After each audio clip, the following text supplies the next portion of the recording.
Our next question, Jim, was sent in on Twitter using the hashtag CornyDriveThru from Pete Boyle.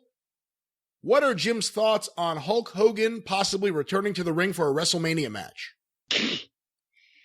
Well, I mean, on the surface of it, besides the fact that it's, at his age and with his injuries, it's obviously going to require a lot of smoke and mirrors. Yes. Why?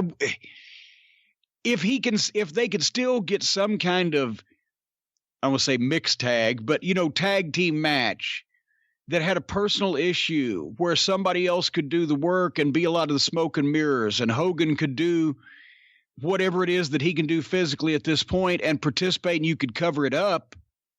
I don't know why they wouldn't want Hulk Hogan to be at WrestleMania one more time.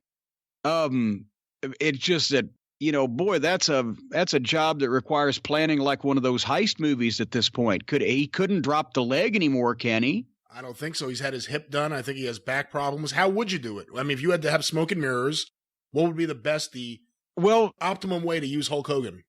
That's why it would have to be a personal issue, because it'd have to be a fight.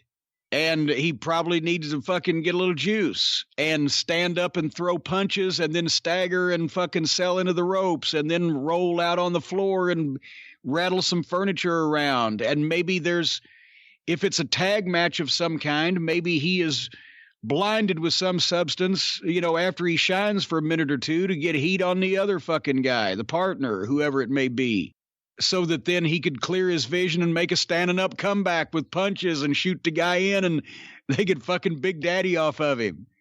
Alan Blackstock will get a kick out of that one.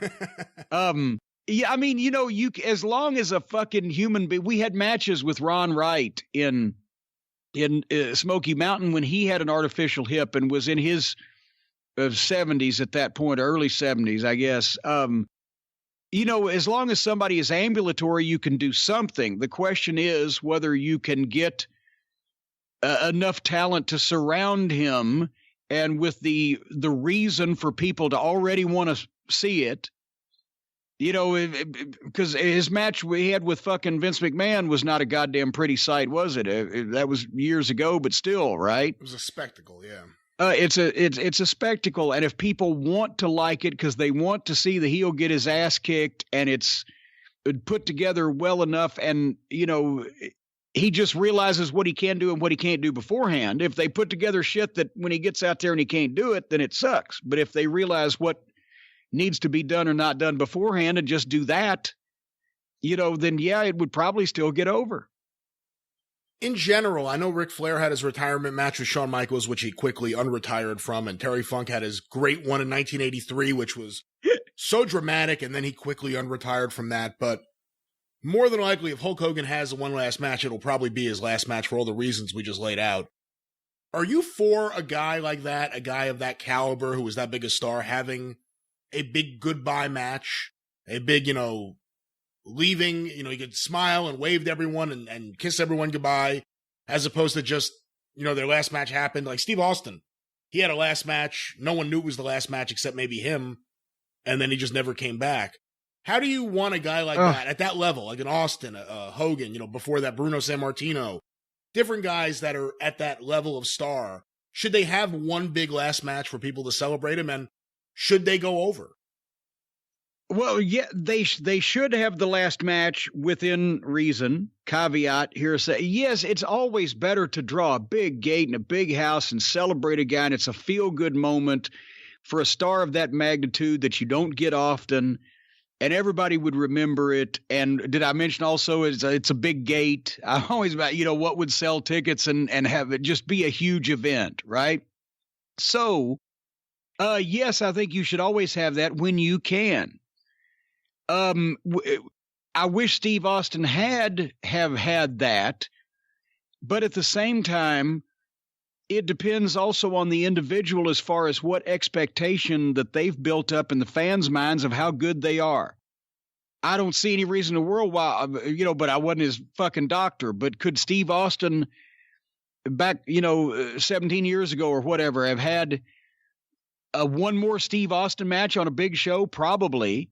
Can he do it now? I don't know. It seems like if he felt like he could have, he would have done it. But if it's not that important to him, ultimately, I think it's always, yes, you should always have a big final match if you can still be that guy one more time. Because I just hate to leave the tickets unsold, money laying on the ground, not create a moment like that. But if the guy in question feels like that he can't do it, or the deal is just not right at that point for him to do it, and it just never came around, then I can understand that too. Should they go over? Once again, depends on the guy and the situation. Right now, yes, Hulk Hogan should go over because he can absolutely not make a star by getting beat. He could absolutely not make a star by getting. I mean, that's an interesting way you put that. He could absolutely not make anybody a star right now by getting beat, because it wouldn't be a good match. They wouldn't be beating Hulk Hogan. They would be winning a gimmick match. And it would just leave a sour taste in people's mouth if that was the last one. If you had a guy, maybe that guy that had been a great worker, but primarily a heel, like a ravishing Rick Rude, if he'd have been around long enough, you might have wanted him to put over a guy on the way out. And if he was a guy that Rick Rude liked, he probably would have wanted to also. But when a guy gets icon status, you want them to win their last match. You just don't want them to beat somebody they got no business fucking beating. But it's like when the Undertaker streak was ended. It didn't help Brock, and I think it just hurt. The streak was just cool. I just everybody liked the streak. They shouldn't have broke the streak. Streak was cool. And they broke it with a guy that he didn't get more over because of it. It just kind of left people going, eh. But it always depends on the person, the personality, and the situation.